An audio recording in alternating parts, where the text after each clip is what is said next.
বেলি ফুলের সিজন এখন।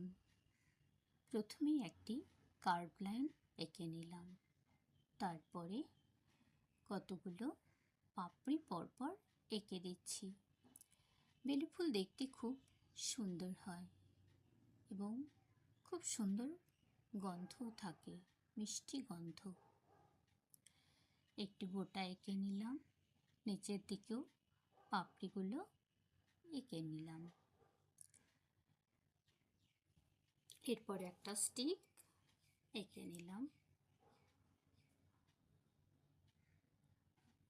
স্টিকের পাশ দিয়ে কতগুলো কুড়ি এঁকে দিচ্ছি।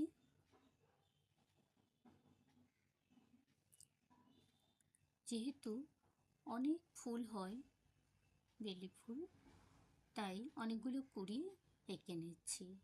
আপনি শিখুন এবং আপনার বাচ্চাকেও শেখাতে সাহায্য করুন, যাতে খুব সহজেই ছোট বাচ্চারা এই অঙ্কনগুলো করতে পারে। এপাশেও কতগুলো কুড়ি এঁকে নিলাম। যেহেতু বেলি ফুলের পাতা গোল গোল হয়, গোল না ঠিক একটু ওভাল শেপের, সেগুলো এঁকে দিচ্ছি।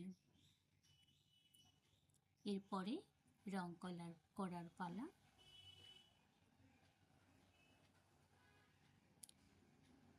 হালকা হলুদ রং করে দেবো বেলি ফুলের ওপরটায়, আর কুড়িগুলোতেও হালকা হলুদ রং দেব, পাতাগুলোকেও সবুজ রঙের করে দিলাম।